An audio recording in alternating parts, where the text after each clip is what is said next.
A study by the San Diego Regional Chamber of Commerce found the worst of the recession may be over for San Diego, but it will still take some time for the economy to return to pre-recession levels. Joining me to give us a status report on San Diego's economy is Marney Cox. He is chief economist for SANDAG. That's the San Diego Association of Governments. Thanks for being here, Marney. Thank you for the invitation. So did the report get it right? Is our economy looking better and brighter?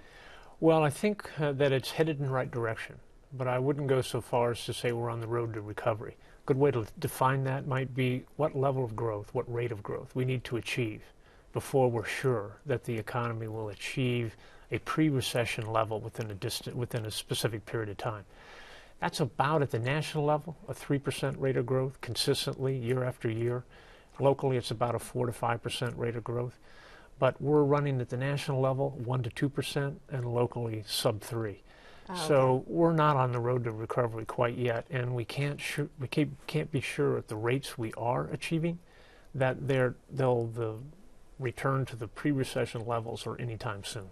So let's talk about the measures then. When we talk about the economy and how we measure it, what are the things we're looking at? Well, some of the things we look at, for example, is the unemployment rate, right, and how it's doing and how we're achieving. A couple things there.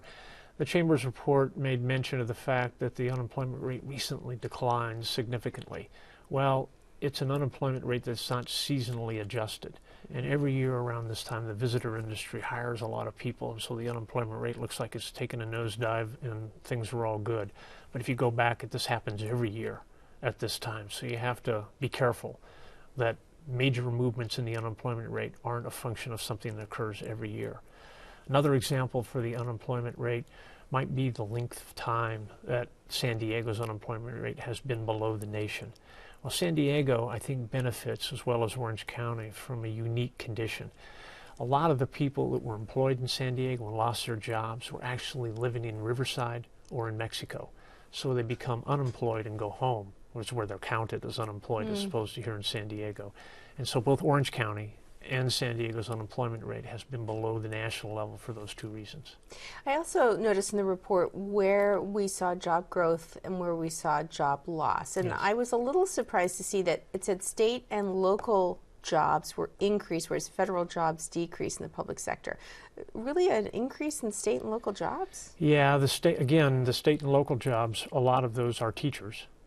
Right, so again, you're going to see increases there at certain points in time. Summertime, you're going to see decreases. So again, you got to go back to the sort of the seasonally adjusted. But the other part about job growth, I think that we need to keep our eye on here is that the job growth that has recently occurred, for example, in the first quarter, they make a big deal out of year over year being about 9,000 jobs or so. Last year, 2011, we were tracking at about 20,000 job increase. But each year, the Employment Development Department, the keeper of the numbers, surveys businesses at the end of the year, usually March, and asks them, how the year went. And when the numbers came back, we actually were only up 8,400 jobs instead of 20,000 jobs. And actually, during the third quarter of 2011, we saw negative employment. We actually lost jobs. But you never read that anywhere. And so this next year, March of 2013, when the 2012 numbers are revised, I expect the same kind of thing. What looks like a rosy output today will be less than rosy by the time that those are adjusted.